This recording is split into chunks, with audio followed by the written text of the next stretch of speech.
مزید اچھی ویڈیوز کے لیے ہمارے چینل کو سبسکرائب کیجیے۔ حضرت آدم علیہ السلام بہشت سے زمین پر تشریف لے آئے تو بارگاہ خداوندی میں عرض کیا کہ اے خدایا، میں یہاں تو ملائکہ کی تسبیح و عبادت کی آواز سن سکتا ہوں اور نہ ہی کوئی عبادت خانہ نظر آتا ہے، جیسا کہ آسمان میں بیت المعمور دیکھتا تھا جس کے ارد گرد ملائکہ طواف کرتے تھے۔ اس پر اللہ پاک کا حکم آیا کہ جاؤ، جہاں پر ہم نشان بتائیں وہاں پر کعبہ بیت اللہ بنا دو اور اس کے ارد گرد طواف بھی کر لو، اس کی طرف نماز بھی ادا کر لو۔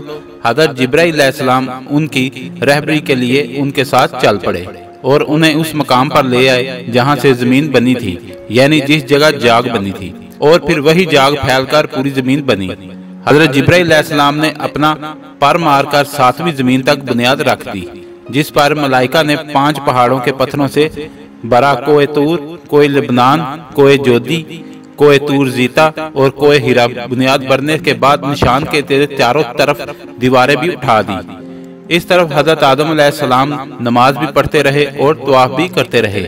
طوفان نوح تک کعبہ اسی حالت میں رہا۔ طوفان کے وقت وہ عمارت آسمان پر اٹھا لی گئی اور وہ جگہ ایک اور اونچے ٹیلے یعنی اونچے پہاڑ کی صورت میں رہ گئی، مگر لوگ پھر بھی برکت کے لیے یہاں آتے تھے اور آ کر دعائیں مانگتے تھے۔ پھر حضرت ابراہیم علیہ السلام کے زمانے تک کعبہ اسی حالت میں رہا۔ جب حضرت اسماعیل اور حضرت حاجرہ یہاں آ کر رہے اور یہاں کچھ آبادی ہو گئی تو حضرت حاجرہ کے انتقال کے بعد حضرت ابراہیم علیہ السلام کو حکم ہوا کہ حضرت اسماعیل کو ساتھ لے کر خانہ کعبہ کی عمارت تعمیر کریں۔ اس کی نشانی اس طرح کی گئی کہ ایک بادل کا ٹکڑا بھیجا گیا تاکہ اس کے سائے سے کعبے کی حد مقرر کی جائے۔ حضرت جبرائیل علیہ السلام نے اس سائے کی مدد سے ہاتھ کھینچا اور حضرت ابراہیم علیہ السلام نے اس ہاتھ پر اس قدر کھدائی کی کہ بنیاد آدم نمودار ہو گئی۔ اس پر عمارت بنائی گئی۔ اس کی بلندی 9 ہاتھ تھی۔ رکن اسود سے رکن شامی تک دیوار کی لمبائی 33 ہاتھ، رکن شامی سے رکن غربی تک 22 ہاتھ اور رکن غربی سے رکن یمنی تک 31 ہاتھ اور رکن یمنی سے رکن اسود تک 20 ہاتھ تھی۔ اس طرح خانہ کعبہ کی عمارت مستطیل کی شکل میں بنی۔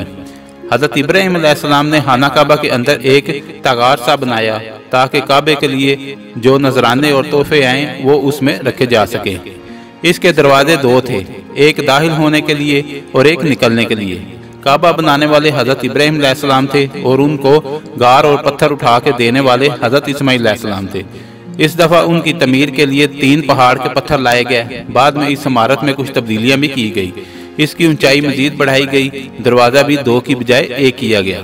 اگر آپ کو ہماری ویڈیو اچھی لگی ہے تو اس کو لائک اور شیئر کریں اور کمنٹس میں اپنی رائے کا اظہار ضرور کیجیے۔ شکریہ۔